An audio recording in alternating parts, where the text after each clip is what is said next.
InsyaAllah kita mula dengan Ummul Quran Al-Fatihah. A'udzubillahi minasyaitonirrajim. Bismillahirrahmanirrahim. Alhamdulillahi Rabbil Alamin. Ar-Rahmanirrahim. Maliki yaumiddin. Iyyaka na'budu wa iyyaka nasta'in. Ihdinas siratal mustaqim. Siratal ladzina an'amta 'alaihim ghairil maghdubi 'alaihim waladdallin. Amin. A'udzubillahi as-sami'il 'alim minasyaitonirrajim. Bismillahirrahmanirrahim. Innal hamdalillah nahmaduhu wa nasta'inuhu wa nastahdihi wa nastaghfiruh wa na'udzu billahi min shururi anfusina wa min sayyiati a'malina may yahdihillahu fala mudilla lahu wa may yudlil fala hadiya lahu.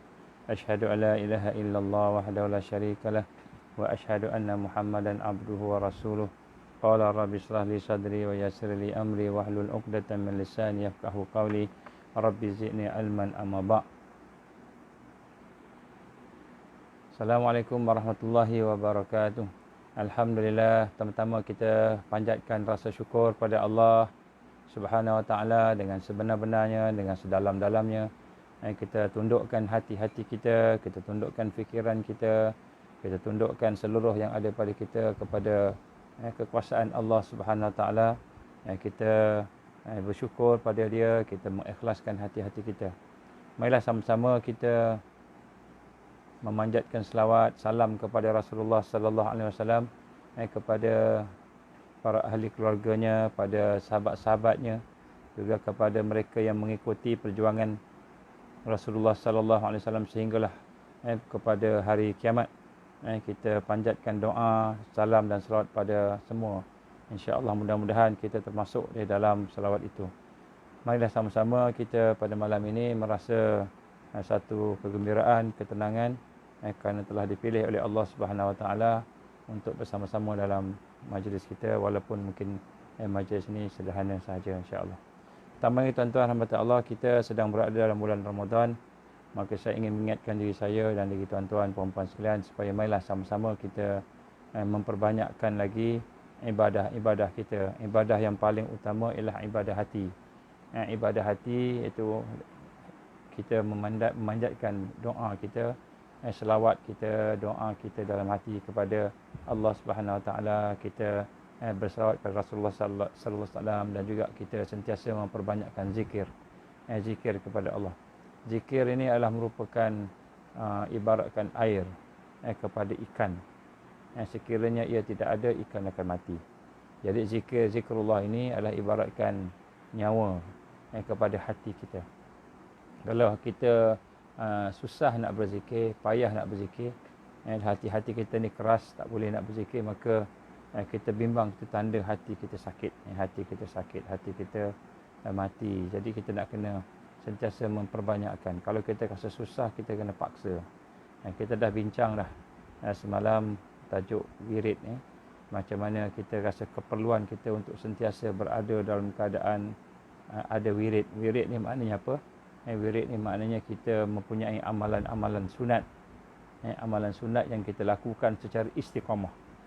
Kita lakukan secara istiqamah, secara berterusan dengan keadaan yang tertentu, maknanya bilangan tertentu.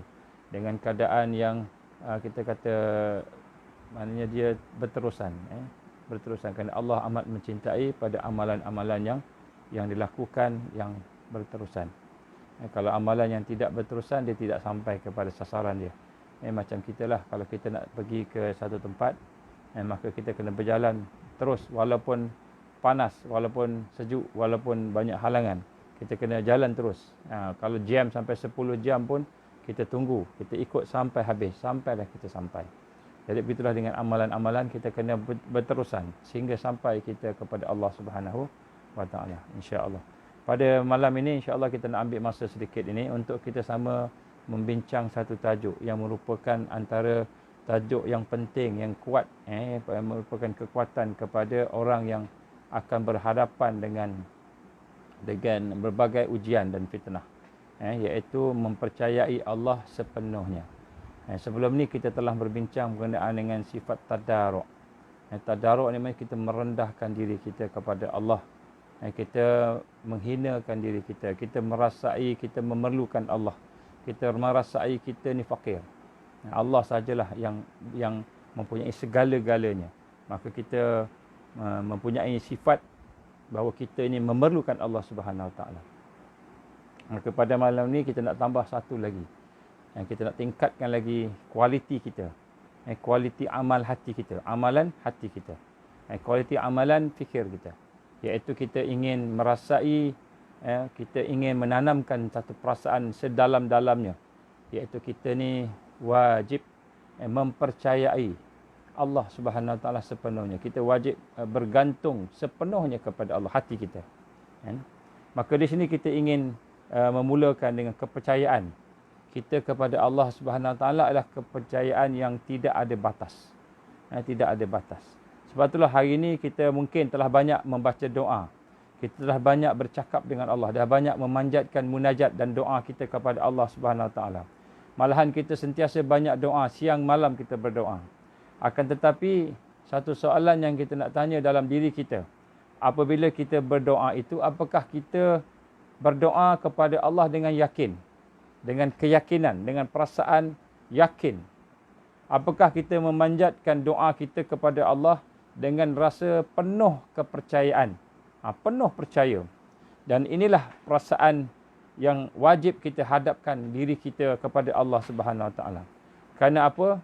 Kerana sebenarnya dalam kategori akidah iman kepada Allah ini, mempercayai Allah dengan kepercayaan yang tanpa batas, tanpa ada sekatan, tanpa ada sesuatu yang menghalang, ataupun kita percaya kepada Allah secara hakiki, secara 100%, dan tidak terikat dengan hasil. Maknanya kita berdoa dapat tak dapat, sama ada positif ke negatif ke, tidak bergantung kepada hasil daripada doa kita. Maka kita percaya kepada Allah Subhanahu Wa Taala dengan sepenuhnya. Apakah maksud kita percaya kepada Allah dengan sepenuhnya? Dan hati kita, jiwa kita percaya pemberian Allah Subhanahu Wa Taala ini dengan tanpa ragu-ragu. Sedikit pun tidak ada keraguan dalam hati kita tentang kudrah dan iradah Allah, tentang kemampuan, kekuasaan Allah dan tentang kehendak Allah Subhanahu Wa Taala. Jadi sebab itulah tuan-tuan dan puan-puan, dalam hati kita mesti ada satu perasaan. Apa perasaannya? Perasaan dengan sungguh-sungguh bahawa hanya Allah yang maha berkuasa. Allah lah yang maha mengatur segala-galanya. Dialah yang maha memaksa, Al-Jabbar. Dia memaksa, dia boleh paksa. Dia boleh tahan sesuatu daripada kita. Dia yang maha berkuasa mengikut kehendaknya, iradahnya. Dan marilah kita menyemak perasaan kita, sama ada kita benar-benar mempercayai, meyakini sepenuhnya akan apa yang kita sebut tadi, dengan sifat-sifat Allah tadi, dengan sepenuh hati terhadap doa-doa yang kita bacakan. Jadi kepercayaan dan keyakinan kepada Allah ini sebenarnya dia tidak ada kaitan dengan hasil, akibat daripada doa-doa kita tadi. Kerana dialah yang maha berkuasa, dialah yang maha menentu, dialah yang maha menetapkan takdir.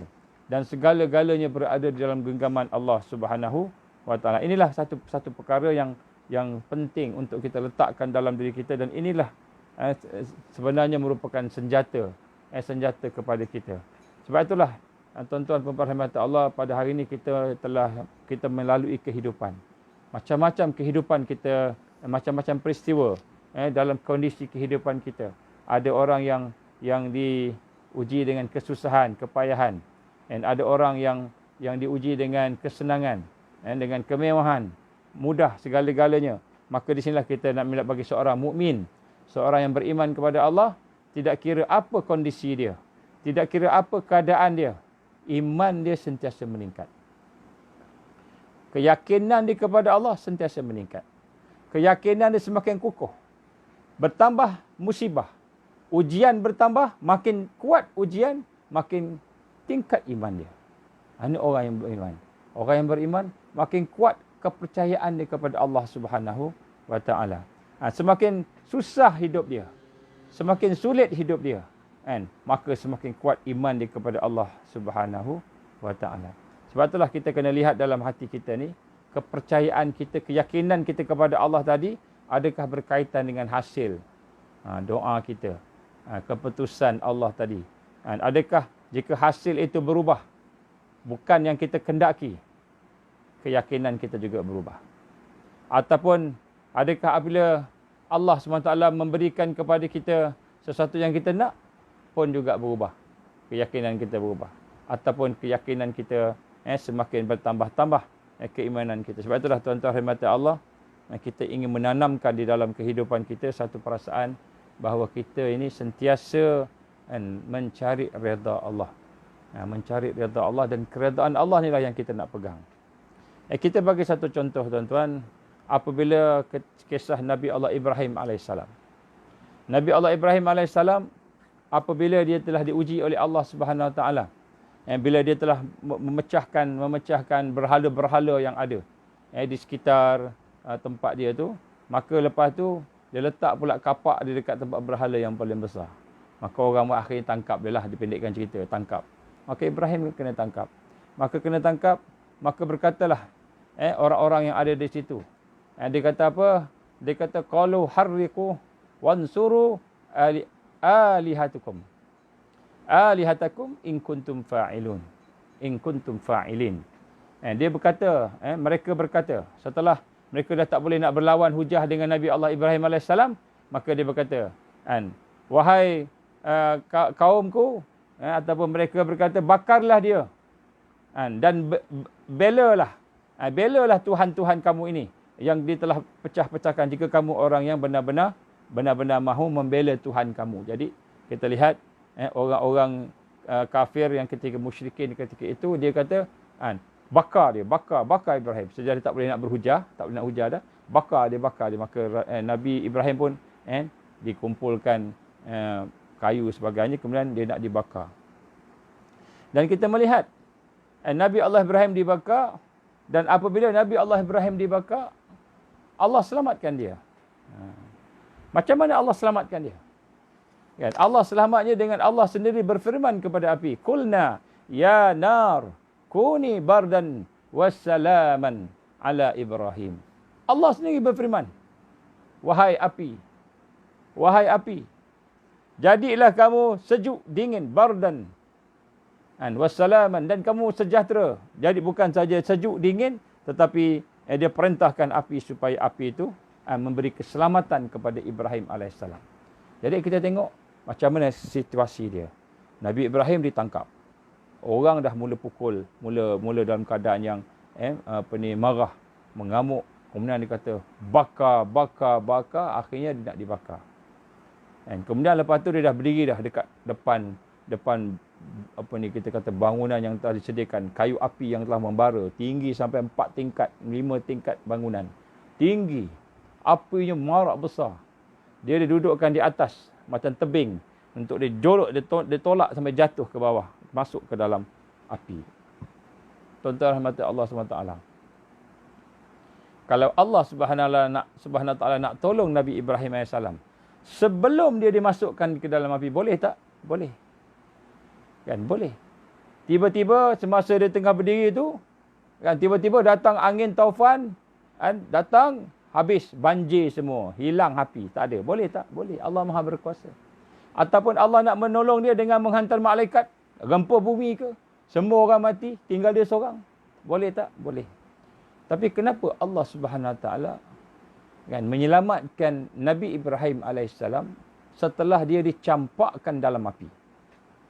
Masuk dalam api. Maknanya dia dah terbakar, dah sepatutnya mati. Dalam keadaan kemuncak ujian tadi,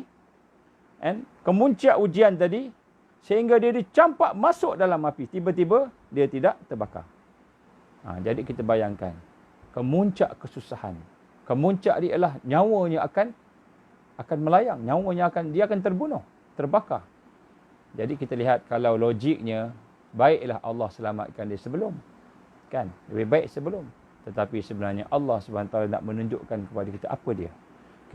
Allah nak menunjukkan kepada kita bahawa sekiranya Allah menyelamatkan sebelum daripada ujian tersebut, menjadi dibakar dan masuk dalam api, dan Allah memerintahkan api supaya bardan wassalama, sejuklah kamu, dinginlah kamu, dan selamatlah kamu, beri sejahteralah kamu kepada Ibrahim AS, tentu kita tidak akan percaya, tidak akan nampak keyakinan, kepercayaan kita kepada kemahaperkuasaan Allah, kudrah Allah, iradah Allah, tentu tak ada. Sebelum apa-apa berlaku dah selamat dah okey dah, semua dah okey. Semua dah okey. Kita kata tak ada apa-apa lah, alhamdulillah selamat. Tetapi Allah Subhanahu Wa Taala nak menunjukkan kepada kita semua, ini pengajaran untuk kita. Nabi Allah Ibrahim memang dia dah beriman, dia dah campak, dia dah reda dah. Dalam kisah dia kan malaikat Jibril datang. Dalam kisah dia malaikat Jibril datang bertanya dengan Ibrahim, "Ya Ibrahim, apakah kamu mahu aku bantu kamu, tolong kamu? Aku boleh tolong kamu, aku dah kesian kat kamu ni, tak boleh nak. Nabi Ibrahim nak kena bakar ni. Nabi Ibrahim nak kena bakar, tak boleh, aku tak boleh dah." Malaikat Jibril datang menawarkan bantuan. Kalau engkau perintahkan aku datangkan angin taufan, aku boleh datangkan angin taufan. Kau perintahkan aku, engkau diterbangkan, terbang tempat lain, zup hilang. Boleh, aku boleh bawa engkau. Beritahu je Ibrahim. Maka Ibrahim tanya dengan Jibril alaihissalam, "Wahai Jibril, apakah engkau datang sebab engkau datang, atau sendiri engkau nak datang, ataupun Allah perintah?" Maka Jibril kata, "Tak. Aku datang sebab aku tak sanggup tengok engkau akan dibakar ni." Khalilullah, Nabi Allah Ibrahim ni orang yang baik, paling baik. Paling baik pada masa itu, tak ada manusia paling baik, yang paling dicintai oleh Allah Subhanahu Wa Taala. Khalilullah. Maka Jibril tak sampai hati. Maka kata Ibrahim apa dia? Kata Ibrahim, "Sekiranya engkau datang untuk tolong aku, engkau datang sendiri, bukan perintah Allah. Aku tak perlukan pertolongan kau. Aku tak perlukan pertolongan. Allah Maha mengetahui keadaan aku lebih daripada engkau." Ibrahim punya keyakinan kepada Allah Subhanahu Wa Taala. Sehingga kan dia menolak. Jibril minta bagi bantuan, dia tolak. Dia hanya sebut apa? Hasbunallah wa ni'mal wakil. Setengah-setengah hasbiyallah wa ni'mal wakil. Hasbunallah wa ni'mal wakil. Dia hanya menyebut hanya Allah lah yang menjadi wakil aku. Dia letakkan kepercayaan sepenuhnya kepada Allah Subhanahu Wa Taala.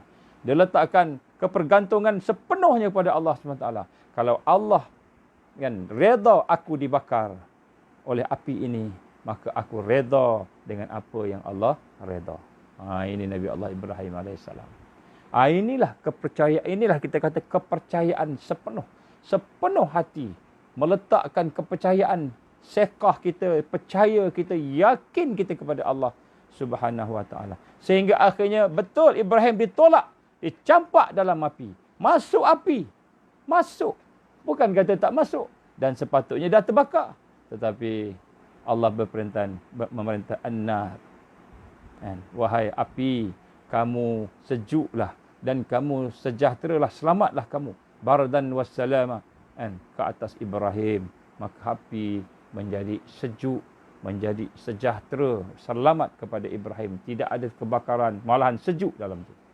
Tuan-tuan rahmati Allah Subhanahu Wa Taala, duduklah Ibrahim dalam unggun api itu, duduk dalam tempat api itu beberapa hari.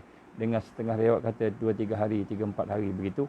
Maka habis, dah hilang api semua, dia keluar berjalan. Terkejut satu negara, terkejut. Dengan Namrud terkejut.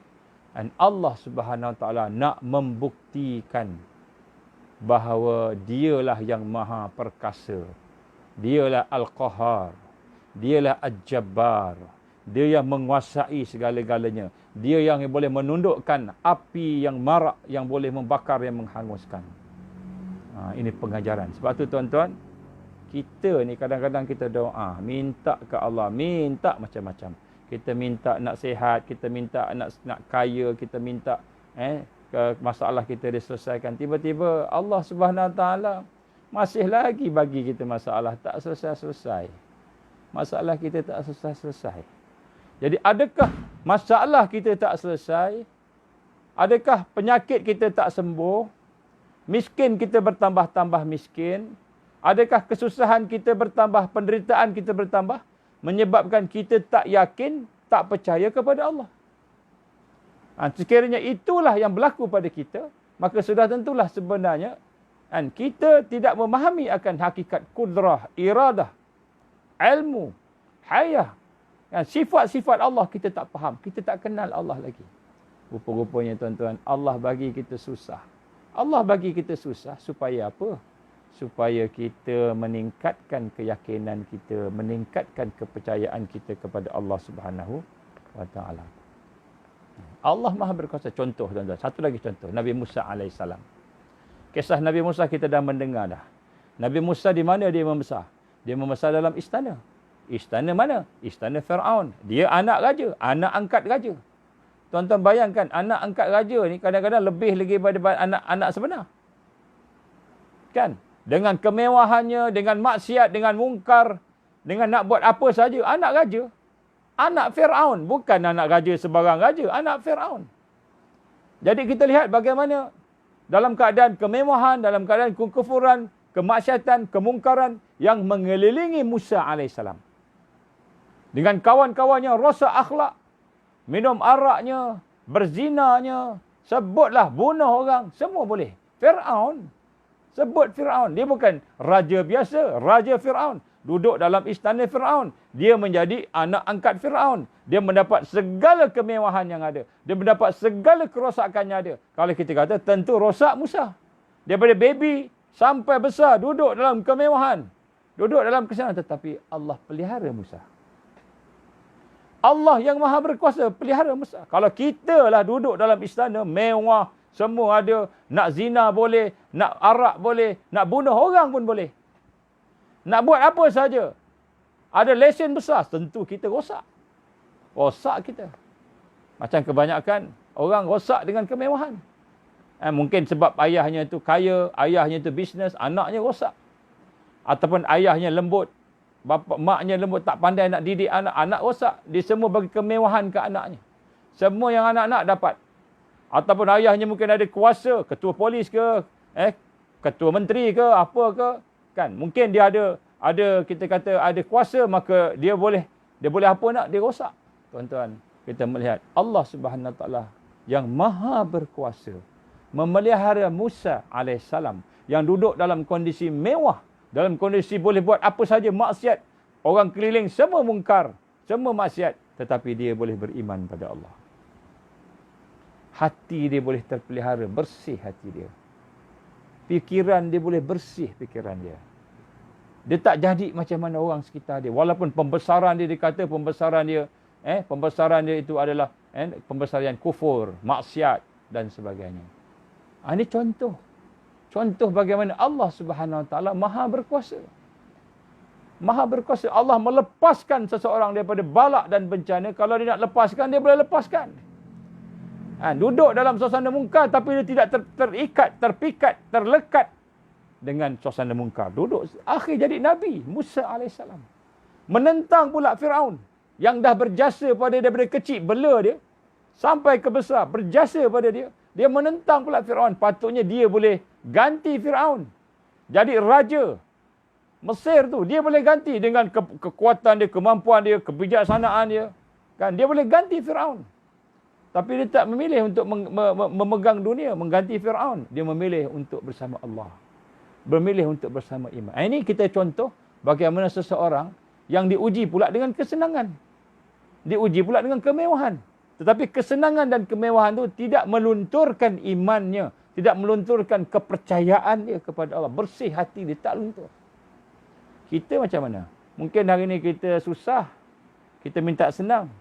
Allah tak bagi senang. Ketahuilah sekiranya Allah bagi senang, mungkin kita jadi orang yang jauh daripada Allah Subhanahu Wa Taala. Mungkin itu sebab tu Allah Maha mengetahui. Sebab tu kita nak kena lihat kepercayaan kita kepada Allah bukan bergantung kepada doa kita dapat tak dapat, mustajab tak mustajab.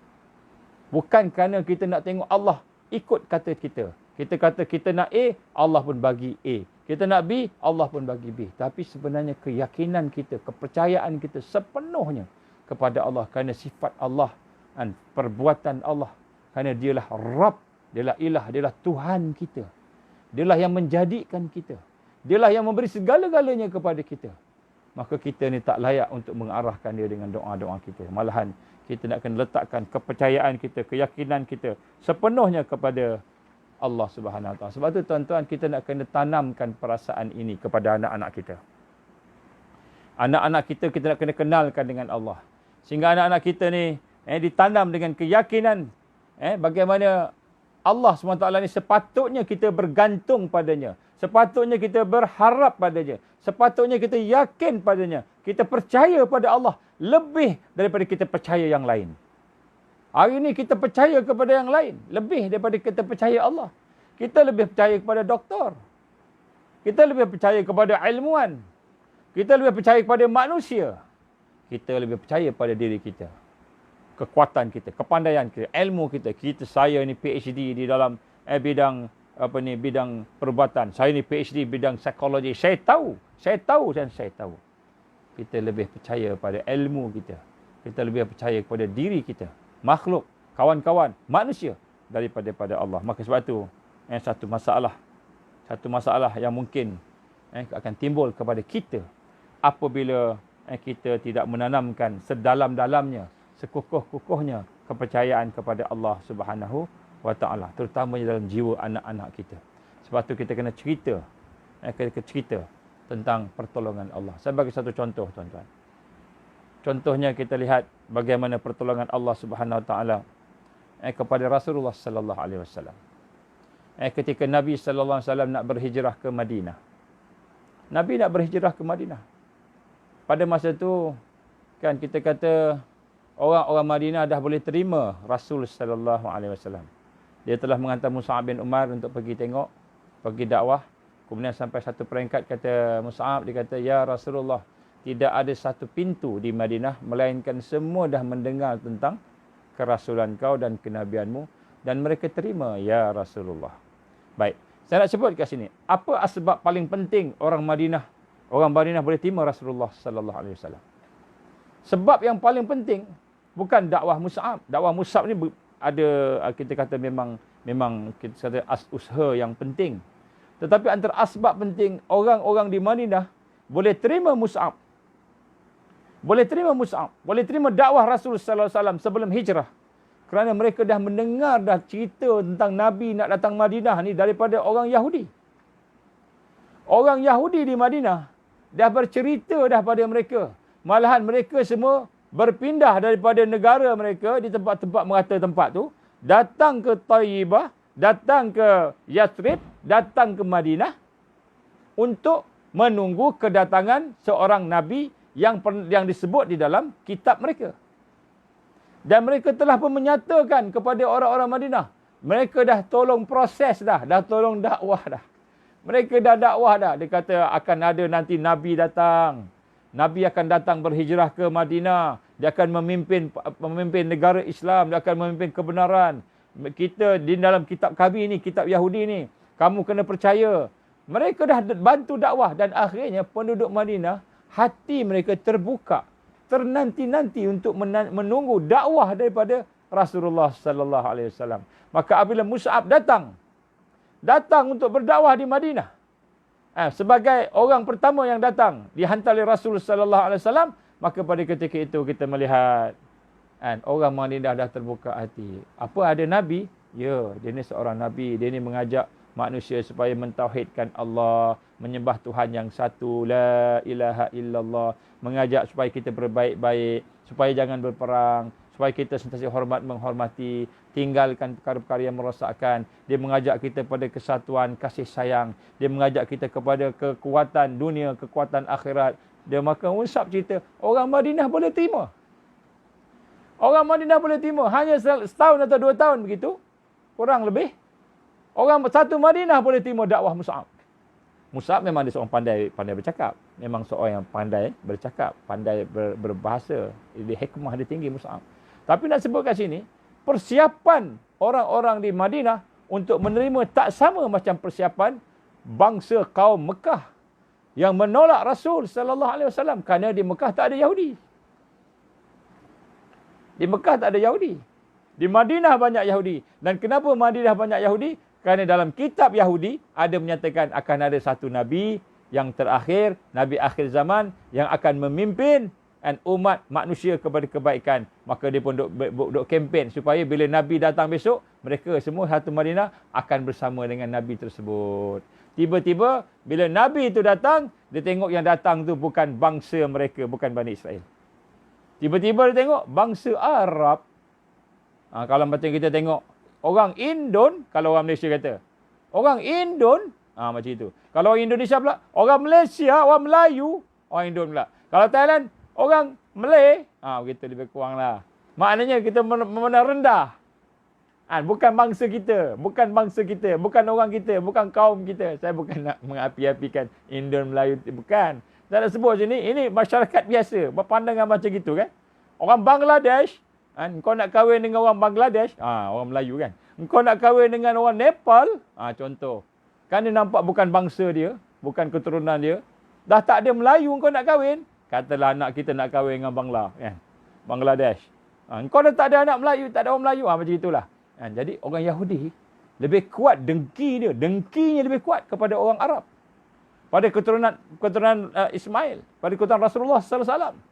Keturunan daripada Ismail. Jalur Ismail tu. Arab. Tengok yang datang tu Arab. Maka kita tengok mereka tak terima Rasulullah SAW sebagai Nabi. Hanya kerana dia bangsa Arab. Dengkinya kepada bangsa bukan Israel, Bani Israel. Orang Madinah pula menerima. Maka mereka menerima. Buka sebuka seluas-luasnya tangan mereka. Seluruh hati mereka yakin. Betul lah. Kitab Yahudi ni sebut ada Nabi.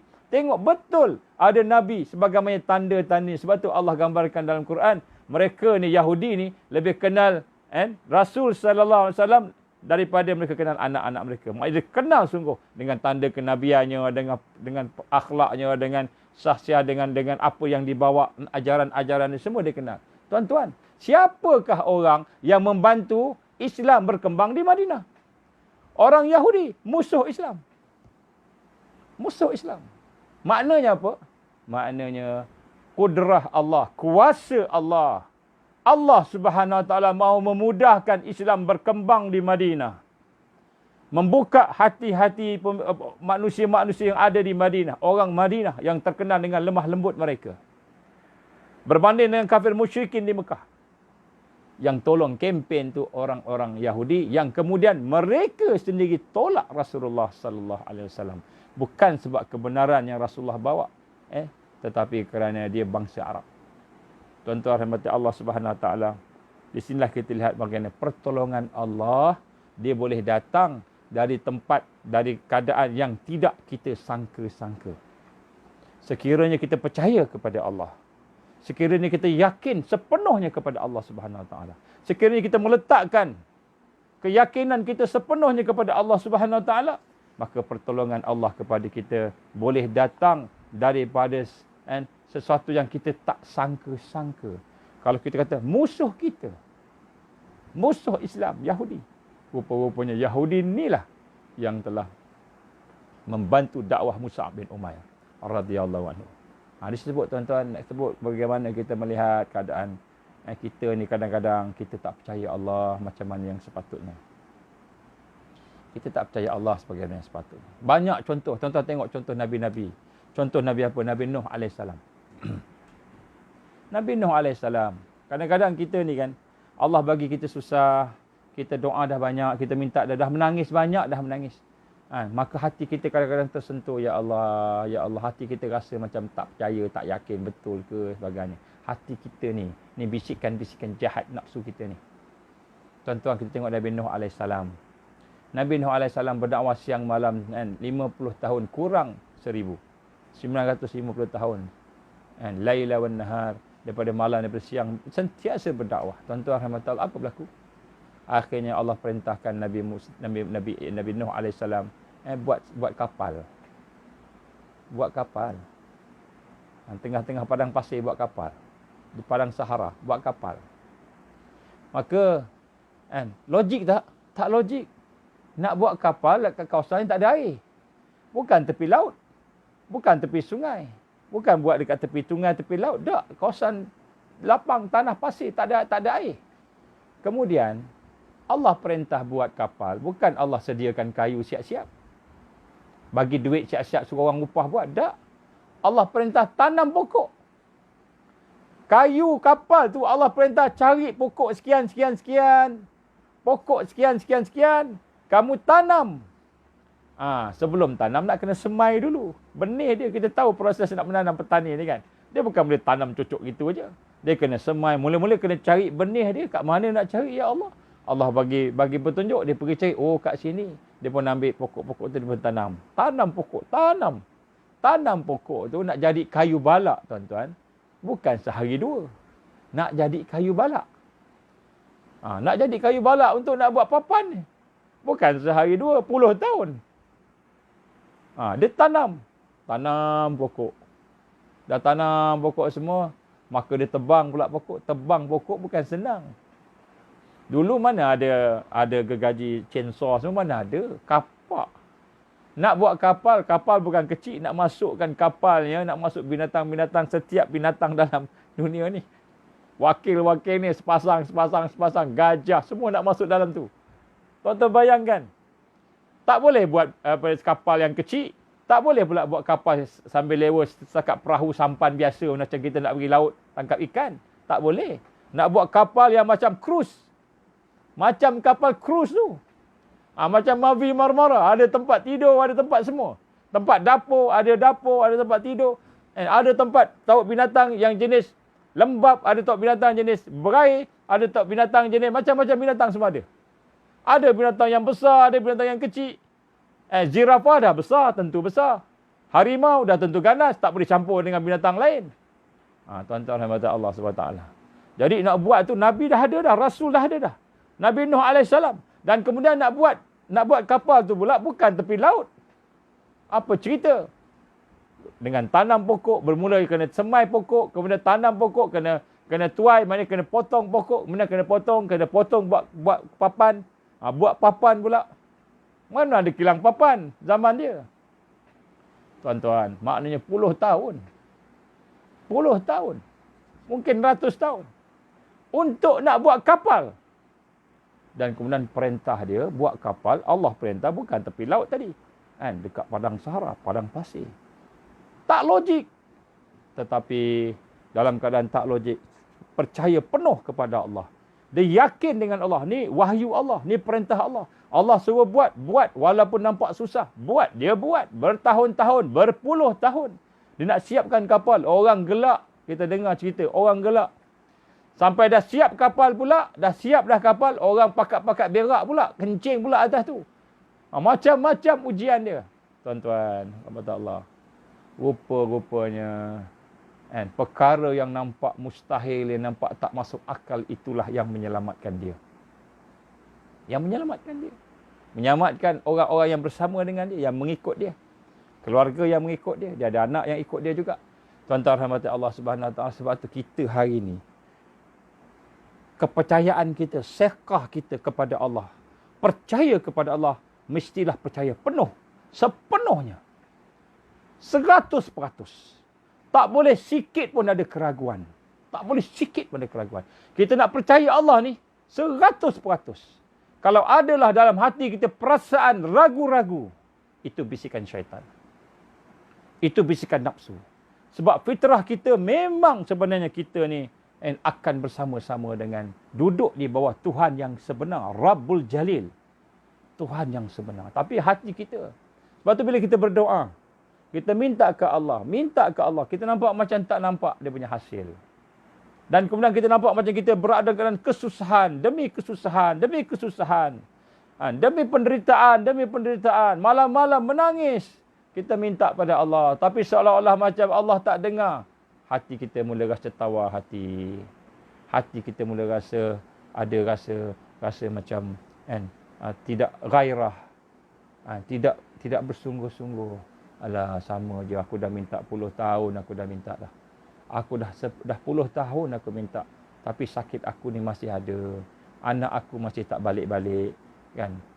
Keluarga aku ni masih berpecah belah. Perniagaan aku ni masih tak jadi. Kita rasa tawar hati. Kita mula rasa tawar hati nak berdoa. Kita mula rasa tawar hati untuk kita nak melaksanakan perintah Allah. Allah nak suruh, Allah perintah kita sekian-sekian, kita rasa, alah, rasa lemah. Walaupun kita buat, kita rasa, inilah satu penyakit yang ada dalam hati kita, yang sekiranya kita tidak faham bahawa sesungguhnya Allah Subhanahu Wa Taala, dialah yang maha berkuasa. Sebab tu tuan-tuan rahmat Allah, apabila kita berdoa, kita bincang dah beberapa hari yang lepas, apabila kita berdoa, ada dua perasaan. Yang pertama, apabila kita angkat tangan, Kita minta sungguh-sungguh kepada Allah. Penuh harapan kita minta kepada Allah. Kita minta sungguh-sungguh. Pada masa itu, perasaan kita sedih, perasaan kita takut, perasaan kita terancam, gelisah sebab masalah kita, sebab kesusahan kita, sebab penderitaan kita, penyakit lah, anak-anak lah, tak kira lah apa. Masa ketika itu kita pun berdoa dengan perasaan rendah diri, tadarruk, minta ke Allah, minta pada Allah Subhanahu Wa Taala, ya Allah, ya Allah, ya Hayyu, ya Qayyum, bi rahmatika astaghith. Kita minta pada Allah Subhanahu Wa Taala. Kita bergantung pada Allah Subhanahu Wa Taala. Ini perasaan nombor satu. Kemudian setelah kita minta habis, dah amin amin ya rabbal alamin dah habis, maka timbul perasaan nombor dua. Ini kita kadang, ini perasaan nombor dua ni lahir daripada percaya pada Allah sepenuh hati kita. Keyakinan pada Allah sepenuh hati. Apa perasaan tu? Perasaan rasa tenang. Perasaan rasa kuat, bahagia. Kerana kita yakin doa kita tu Allah dengar. Bukan Allah tak dengar. Allah dengar. Kita bisik pun Allah dengar. Kita cakap dalam hati pun Allah tahu. Allah dengar. Apa lagi kita cakap dengan lidah. Apa lagi angkat tangan. Apa lagi kita menangis. Minta sungguh-sungguh. Tiap-tiap malam kita minta. Allah dengar. Allah tahu. Maka bila kita, kalau kita benar-benar yakin pada Allah sepenuh hati kita, kita percaya pada Allah sepenuh hati kita, kita bergantung pada Allah sepenuh hati kita, maka akan timbul, habis doa, kita akan timbul perasaan tenang. Timbul perasaan rasa bahagia. Timbul perasaan rasa kuat. Kenapa kita tenang? Kerana kita dah mengadu kepada Rabbul Jalil.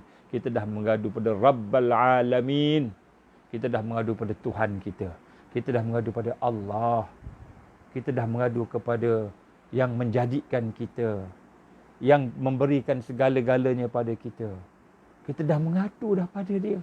Jadi kita dah tak rasa risau. Sebab kita percaya pada Allah. Kita percaya kepada Allah lebih daripada kita percaya pada diri kita sendiri. Sebab Allah Maha berkuasa dan Allah Maha mendengar. Allah Maha pengasih, Allah Maha penyayang. Kalau Allah tahan doa kita, maknanya Allah tak izin lagi sampai makbul ataupun mustajab doa kita, kita yakin macam Ibrahim alaihissalam dicampak dalam api, masuk dalam api, kita masuk dalam suasana menderita, susah, menderita dengan kemiskinan, menderita dengan kepayahan, kena masalah boikot sebagainya, macam-macam kita kena, maka kita masuk dalam api. Kita masuk dalam api. Dan sekarang ni kita bayangkan kita dah masuk dalam api, kita sedang diuji dengan kesusahan, dengan kepayahan, macam mana Nabi Allah Ibrahim alaihissalam tadi. Maka ketika itu Ibrahim alaihissalam, hasbunallah wa ni'mal wakil. Hasbunallah wa ni'mal wakil. Hanya Engkau lah ya Allah, aku mewakilkan, aku berlindung dengan Kau sahaja ya Allah. Aku berlindung. Rasul Nabi Ibrahim trust, yakin, sekah, percaya 100% sepenuhnya kepada Allah walaupun dia masuk dalam api yang membakar dia. Kita sekarang masuk dalam api, kita ibaratkan. Kita masuk dalam api. Kita sedang terbakar dengan kesusahan, dengan penderitaan, dengan anak-anak, masalah duit. Kita sedang berada dalam kesusahan, penyakit. Tak boleh nak bergerak sana sini, bisnes tak jadi, kesusahan. Seperti dalam api. Tetapi apa yang kita kena buat? Kita kena percaya pada Allah. Kita nak percaya pada Allah yang telah menjadikan kita, yang telah memberi jantung untuk dia berdenyut setiap saat. Untuk darah berjalan setiap minit. Sentiasa berjalan darah. Sentiasa kita boleh bernafas. Sebagaimana kita percaya kepada Allah yang menjadikan kita, yang memberikan kita umur dan nyawa, maka begitulah kita percaya pada Allah dalam segala kehidupan kita. Ini tuan-tuan. Hilang. Dalam orang Islam hari ini hilang. Sebab kita kata, saya percaya pada Allah. Tapi sebenarnya saya belum percaya pada Allah. Sebab tu kita tak rasa tenang. Bila kita berdoa, tak rasa tenang. Sebenarnya tuan-tuan, bila kita boleh berdoa tu, Allah dah ilhamkan kita doa tu. Allah dah bagi taufik kepada kita untuk berdoa. Maknanya Allah dah bagi pada kita. Untuk kita dimakbulkan. Kita tak perasan. Kita ingat yang doa tu kita kah? Yang cakap tu kita kah? Kalau Allah tak bagi kita taufiknya, hidayahnya, kita ada penyakit, kita akan keluar daripada iman, tuan-tuan. Yazbillah min zalik. Kita ada masalah, kita keluar daripada iman, keluar daripada Islam. Ada orang diuji dengan muflis, tiba-tiba muflis. Dia kata, ni kejadian sebenar, tuan-tuan. Saya tak payah sebut nama. Dia businessman, niaga, baik, elok, untung. Bertahun-tahun dia untung.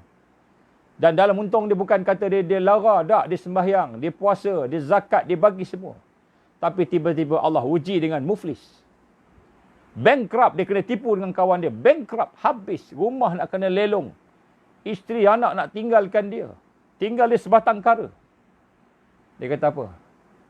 Dia kata, Ya Allah, aku dah sembahyang, aku dah puasa, aku dah doa. Aku dah buat benda yang kau suruh. Aku pergi haji, aku umrah. Kenapa engkau bagi aku bankrupt, Ya Allah? Nampak? Dia merasakan Allah Subhanahu Wa Taala buat jahat kat dia. Dia merasakan Allah SWT menganiaya dia. Padahal Allah SWT sayang kat dia. Tetapi apabila seseorang tu ada di dalam hatinya perasaan-perasaan yang tidak sepatutnya iman tadi tu, maka Allah tak pilih dia. Allah uji dengan kesusahan, dia keluar Islam. Keluar Islam. Bila kawan dia tanya, kau ni kenapa? Kenapa kau ni macam ni? Aku dah semayang, aku dah puasa, aku dah ikut semua Allah perintah. Tapi bila aku berniaga, aku muflis juga, bankrupt juga. Buat apa aku nak semayang dah? Tak payah. Nampak? Ada orang yang Allah uji, Allah cuba dia dengan kesusahan. Padahal banyak tahun, belas tahun, mungkin puluh tahun untung, puluh tahun dapat kebaikan, Allah bagi nikmat. Puluh tahun dia merasai kemewahan hidup. Tiba-tiba satu saat, satu minit, bankrupt. Allah uji dengan kesusahan. Tiba-tiba ketika itu dia tolak Allah. Nampak? Ada orang macam itu. Sebab tu kita boleh berdoa. Kita boleh meminta, kita boleh menangis. Itu sebenarnya adalah rahmat Allah. Taufik hidayah Allah kepada kita. Itu pertolongan Allah. Maka kita nak kena bertambah yakin. Macam Ibrahim AS. Apabila dia dah masuk dalam api, duduk dalam api, tiba-tiba dia tidak terbakar. Tiba-tiba dia rasa api sejuk. Macam duduk dalam aircon. Kemudian 3-4 hari berada dalam api tadi tu, unggun api tu, 3-4 hari duduk dalam tu, dia tidak haus. Dia kenyang. Dia diberikan rezeki oleh Allah Subhanahu Wa Taala, keluar dalam keadaan sihat. Tuan-tuan dan puan-puan, agaknya apa dia rasa? Pada ketika itu iman dia bertambah. Iman dia bertambah. Ya, sebab itu tuan-tuan, apabila Allah memberi kesusahan pada kita, dan apabila kita meletakkan kepercayaan kita, sekah kita, yakin kita kepada Allah sepenuhnya, maka ketika itu Allah uji dengan kesusahan. Duduk dalam api, mungkin kita terbakar, tetapi kita yakin itu kehendak Allah. Iman kita bertambah. Tetapi apabila kita tidak sekah, tidak yakin, tidak percaya kepada Allah, kita percaya kepada makhluk, pada diri kita sendiri, maka pada ketika itu, kan, yazbillah min zalik, kita akan kufur. Allah boleh bagi dunia tak? Boleh bagi dunia. Contoh seorang tu kufur. Dia kufur. Allah bagi balik dunia kat dia. Allah bagi balik dunia kat dia. Tak ada masalah. Tapi dia dah fail. Dah gagal dalam ujian dia. Allah menguji dia. Tuan-tuan dan puan-puan, saya minta sikit masa lagi. Saya nak tambah beberapa perkara. Kan? Saya nak bacakan beberapa potongan kata-kata para ulama kita. Kan? Saya nak baca sebab saya rasa benda ini penting untuk malam ni. Dan ketahuilah, saudara-saudaraku, kekasih-kekasih Allah, bahawa iman kepada Allah yang Maha Esa ketika menguasai diri. Ketika iman kepada Allah menguasai diri kita, menetap dalam hati kita, maka itulah menjadi senjata pertama yang digunakan oleh orang mukmin untuk berhadapan dengan cabaran hidup. Jadi bila kita nak berhadapan dengan cabaran hidup, nak berhadapan dengan kesusahan hidup, nak berhadapan dengan penderitaan, penyakit, macam-macam ujian, maka nombor satu, senjata yang pertama ialah al-iman. Iman kita yang menguasai hati kita. Maka ketika seorang mukmin itu berhadapan dengan cabaran hidup dia, perdayaan, tipu daya dunia, sama ada orang mukmin itu sedang mempertahankan diri dia, mungkin kita sedang mempertahankan diri kita, ataupun dia sedang menyerang, maka sama ada dia sedang mendapat kemenangan, dia sedang senang, mewah, menang, ataupun sedang diuji. Sama ada dia sedang dihukum atau dia kena hukum.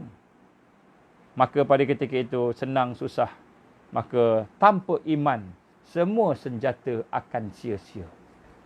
Semua yang ada pada kita akan sia-sia. Sebab tu al-iman. Al-imanu billah. Keimanan pada Allah inilah senjata nombor satu. Dan senjata nombor satu orang beriman, dia letakkan kepercayaan dia 100% kepada Allah Subhanahu wa ta'ala.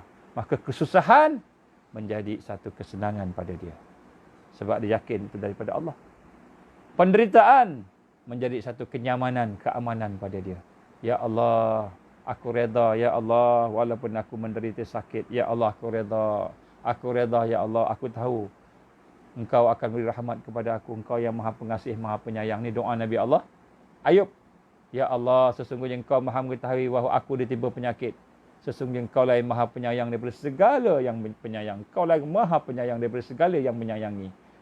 Dia doa. Ini keyakinan dia.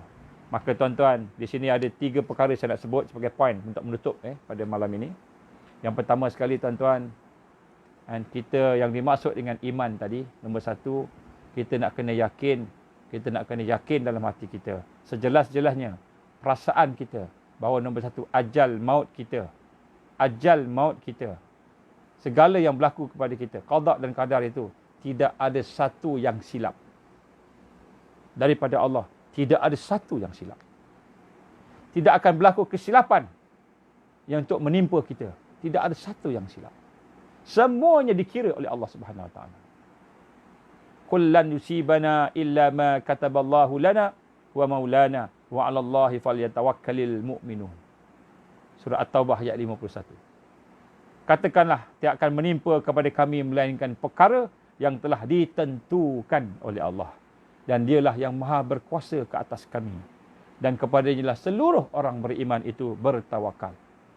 Jadi nombor 1 tuan-tuan, etikat kita, kalau ada etikat begini, segala yang berlaku, ajal maut kita, sakit kita, senang kita, qada qadar ni, kita rasa tidak ada satu pun yang silap. Semua itu memang Allah bagi pada kita untuk nak memperbaiki iman kita, memperbaiki amalan kita, memperbaiki kita punya kedudukan kita, martabat kita, maqam kita. Maka ketika itu perasaan-perasaan sedih, perasaan-perasaan takut, perasaan-perasaan pengecut akan hilang. Perasaan gelisah akan hilang kerana keyakinan pada Allah. Ini kemanisan iman. Ini manisnya iman, tuan-tuan. Maka yang akan timbul dalam hati kita perasaan sabar. Kita boleh sabar. Kita boleh rasa berani. Kita boleh bergerak maju ke depan. Lebih positif lagi. Lebih positif lagi. Kenapa? Kita tahu yang datang ni daripada Allah Subhanahu Wa Taala. Itu nombor 1. Nombor 2, tuan-tuan. Yang dimaksud dengan al-iman. Yang kita nak kena faham pada malam ni. Yang kita nak kena letakkan kepercayaan sepenuhnya kepada Allah Subhanahu Wa Taala. Bahawa disebut di sini bahawasanya apa yang Allah berikan kepada seseorang, apa yang Allah berikan kepada seseorang, maka tidak ada yang boleh menghalang. Berkumpullah seluruh dunia, jin dan manusia, untuk menghalang kita daripada mendapat sesuatu yang Allah berikan kepada kita. Mereka tak akan mampu. Berkumpullah seluruh dunia, manusia dan jin, segala makhluk Allah, nak memberi kita sesuatu, nak memberi kita setitik air untuk kita minum, nak memberi kita segelas air untuk kita minum. Berkumpul satu dunia. Satu dunia berkumpul. Termasuk manusia, jin, binatang berkumpul, malaikat berkumpul. Untuk bagi kita setitik air untuk kita minum kerana kita kehausan. Sekiranya Allah halang, Allah tak benar, Allah tak izinkan, tidak akan dapat kita walau setitik air. Ini tuan-tuan, nak kena rasa kudrah dan iradah Allah. Kudrah dan iradah Allah. Rezeki itu adalah di tangan Allah. Maka orang yang ada berkeyakinan dengan sini, dia tidak akan tamak. Dia tidak akan bakhil. Dia tengok orang lain berjaya, orang lain tak sakit, orang lain kaya, orang lain semua ada. Dia tak akan dengki dengan orang. Dia tengok orang lain dalam keadaan yang selesa hidupnya, aman damai, dalam keadaan penuh dengan kemewahan, penuh dengan keseronokan. Tiba-tiba dia penderitaan, susah. Dia tidak rasa gelisah. Dia tak rasa tamak. Dia tak rasa dengki, dendam dengan orang lain. Kerana dia tahu itu adalah ujian untuk dia. Ujian dia senang. Ujian dia mewah. Ujian aku susah, menderita. Ujian aku sakit. Dia tak dengki. Ini bahagian masing-masing. Rezeki masing-masing. Ini kudrah, kuasa Allah. Iradah, ini kehendak Allah. Maka dia pun tenang. Hati dia bebas daripada dengki sesama Muslim, dendam sesama Muslim, bersama-sama Muslim nak membunuh antara satu sama lain. Ini tuan-tuan, ini maksud iman. Bila iman yang begini kita yakin rezeki itu daripada Allah tadi, qada dan qadar, maka iman. Inilah kemanisan. Ini kemanisan. Ini lahir daripada iman tadi yang percaya sepenuh kepada Allah Subhanahu Wa Taala. Dan yang ketiga tuan-tuan, kita nak kena rasa. Yang dimaksudkan dengan iman yang manis. Iman, halawatul iman, yang manis, yang kita boleh rasa dalam hati kita. Ialah apabila seseorang itu beriktikad dalam lubuk perasaannya, dia merasai Allah bersama dia. Allah mendengar apa yang dia cakap. Allah melihat apa yang dia buat. Allah mengetahui apa yang dia bisik-bisik. Allah Maha mengetahui apa yang dirahsiakan. Semuanya Allah ada. Allah bersama kita. Ini dipanggil syu'ur ma'iyatullah, perasaan bersama Allah. Apabila kita rasa bersama Allah, kita rasa secure, kita rasa terlindung, kita rasa diperhatikan, kita rasa selamat. Kerana kita berada bersama Allah. Orang beriman, orang yang sayang pada Allah, sudah tentulah Allah akan sayang pada dia. Allah akan pelihara pada dia. Kalau berlakulah sesuatu yang tak elok, itu kehendak Allah. Allah nak tingkatkan lagi darjat dia.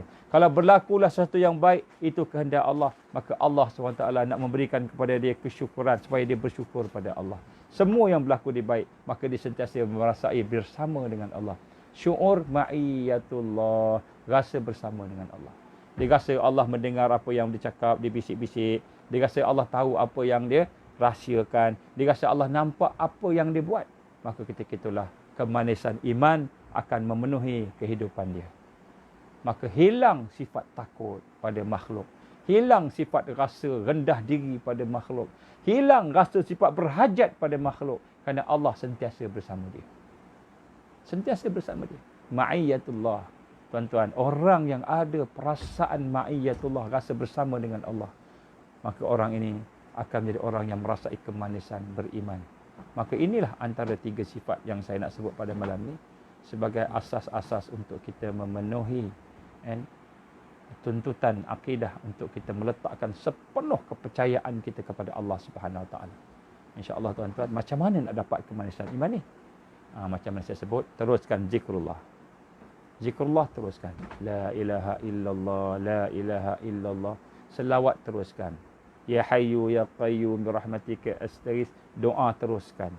Raditu billahi rabba wa bil islam dina Muhammad sallallahu alaihi wasallam nabiyya wa rasulah. Doa-doa kita nak redha Allah semua teruskan. Apa yang saya pernah sebut saya teruskan. Jadi Allah akan memberi cahaya kepada kita sehingga iman itu akan menjadi kuat. Tapi yang penting tuan-tuan saya sebut tadi, kita hendaklah meletakkan keyakinan, kepercayaan sepenuhnya kepada Allah Subhanahu Wa Taala. Jadi sebab itu bila kita doalah dengan sepenuh rendah diri, tadarruk, dengan sepenuh keyakinan, dengan sepenuh perasaan kita, percaya pada Allah sepenuhnya. InsyaAllah, bila kita ada yang ini, kita menuju kepada Allah dan kita akan mendapat kekuatan insyaAllah. Tuan-tuan, perkara yang saya cakapkan ni, cubalah sampaikan pada anak-anak. Sampaikan pada ahli keluarga kita. Secara macam mana yang terbaik, tuan-tuan lebih mengenali ahli keluarga. Ambil poin-poinnya, tuan-tuan hurailah sendiri. Tapi maknanya sampaikan. Kenapa? Inilah senjata pertama untuk kita benar-benar berhadapan dengan cabaran-cabaran dan ujian dunia. Apabila kita meletakkan keyakinan kita, kepercayaan kita sepenuhnya kepada Allah, maka bermakna pada ketika itu, kita adalah seorang Muslim, mukmin yang sebenar. Tapi perkara itu perlu kita proses hati kita. Hati kita perlu proses. Kalau hari ini kita tak rasa lagi, tak apa. Mungkin kita ada kekurangan, kelemahan. Maka kita teruskan zikir. Teruskan bertaubat. Kita ambil masa. Lagi bukan beberapa hari sini tinggal nak dalam bulan Ramadan, kita ambil masa. Supaya kita dapat merasai apa yang saya sebutkan ini. Inilah bekalan kita. InsyaAllah dalam bulan Ramadan mudah-mudahan untuk kita menduduk dalam suasana kita bangkit di akhir zaman. InsyaAllah. Aku li qouli hadza astaghfirullahal azim li wa lakum. Itulah sikit sebanyak daripada saya. Minta maaf sampai masa tuan-tuan pada malam ni. Mudah-mudahan apa yang saya sampaikan ini bermanfaat untuk kita. Mudah-mudahan kita semakin rasa yakin, rasa seronok, rasa bahagia bersama Allah. Bahagia bersama Allah, tenang bersama Allah. Apa pun Allah bagi, ya Allah, raditu billahi rabba. Kami redha Aku redha padamu sebagai Tuhanku, ya Allah. Tuan-tuan, itulah yang merawat segala kegelisahan, segala kesusahan kita. Tuan-tuan, tolong sharekan kuliah kita malam ni supaya mudah-mudahan online pun dapat merasai apa yang kita rasa, insya-Allah. Aku liqali hadza astaghfirullahal azim li wa lakum. Bismillahirrahmanirrahim. Alhamdulillahirabbil alamin wassalatu wassalamu ala asyrafil anbiya'i wal mursalin wa ala alihi washabbihi ajmain. Allahumma innaka ta'lam anna hazihil qulub qad istamat ala mahabbatik wal taqat ala ta'atik wa tawahadat ala da'watik wa ta'ahadat ala nasrati syari'atik. وأثق اللهم رابطتها وأدمدها واهدها سبولها واملأها بنورك الذي لا يخبو واشرح صدورها بفيض الإيمان بك وجميل التوكل عليك وأهيها بمعرفتك وأمتها على شهادة في سبيلك يا الله إنك نعم المولى ونعم النصير. اللهم يا مقلب القلوب ثبت قلوبنا على دينك وعلى طاعتك وعلى جهاد في سبيلك. لا إله إلا أنت سبحانك إنا كنا من الظالمين. اللهم إنا نعوذ بك من عذاب جهنم. اللهم إنا نعوذ بك من عذاب القبر. اللهم إنا نعوذ بك من فتنة المحيا والممات. اللهم إنا نعوذ بك من فتنة المسيح الدجال. اللهم إنا نعوذ بك من المأسم والمغرم. اللهم إنا نعوذ بك من أن نشرك بك شيئا نعلمه ونستغفرك لما لا نعلم. يا الله يا حي يا قيوم برحمتك نستغيث. يا الله يا حي يا قيوم برحمتك نستغيث. يا الله يا حي يا قيوم برحمتك نستغيث. اللهم اجعلنا من المؤمنين حقا. اللهم اجعلنا من المتقين حقا. اللهم اجعلنا من المحسنين حقا. اللهم اجعلنا من المقربين. اللهم اجعلنا من الواسلين. اللهم اجعلنا من العارفين. اللهم اجعلنا من المحبين. اللهم اجعلنا من الصديقين والشهداء والصالحين. اللهم اجعلنا من المخلصين. اللهم اجعلنا من الصابرين. اللهم اجعلنا من الشاكرين. اللهم اجعلنا من المهديين. ربنا لا تزغ قلوبنا بعد إذ هديتنا وهب لنا من لدنك رحمة إنك أنت الوهاب. ربنا أتمم لنا نورنا واغفر لنا إنك على كل شيء قدير. ربنا هب لنا من أزواجنا وذرياتنا قرة أعين واجعلنا للمتقين إماما. يا الله يا رحمن اللهم إنا نسألك لسانا رطيبا بذكرك وقلبا مفعوما بشكرك وبدنا حينا لينا بطاعتك. اللهم إنا نسألك إيمانا كاملا ونسألك قلبا خاشعا ونسألك علما نافعا ونسألك يقينا صادقا ونسألك دينا قيما ونسألك العافية من كل بلية ونسألك تمام الغنى عن الناس وهب لنا حقيقة الإيمان بك حتى لا نخاف ولا نرجو غيرك ولا نعبد شيئا سواك. واجعل يدك مبسوطة علينا وعلى أهلنا وأولادنا ومن معنا برحمتك ولا تكلنا إلى أنفسنا طرفة عين ولا أقل من ذلك يا نعم المجيب. اللهم إنا نسألك رضاك والجنة الفردوس ونعوذ بك من سخطك والنار. اللهم إنك عفو كريم تحب العفو فاعف عنا وعن جميع المسلمين والمسلمات برحمتك يا أرحم الراحمين. ربنا ظلمنا أنفسنا وإن لم تغفر لنا وترحمنا لنكونن من الخاسرين. ربنا آتنا في الدنيا حسنة وفي الآخرة حسنة وقنا عذاب النار. ربنا تقبل دعاءنا إنك أنت السميع العليم وتب علينا يا الله إنك أنت التواب الرحيم. وصلى الله على سيدنا محمد وعلى آله وصحبه وبارك وسلم. سبحان ربك رب العزة عما يصفون والسلام على المرسلين والحمد لله رب العالمين. سبحانك اللهم وبحمدك أشهد أن لا إله إلا أنت أستغفرك وأتوب إليك. بسم الله الرحمن الرحيم والعصر إن الإنسان لفي خسر إلا الذين آمنوا وعملوا الصالحات وتواصوا بالحق وتواصوا بالصبر وبالله التوفيق والهداية. السلام عليكم ورحمة الله وبركاته.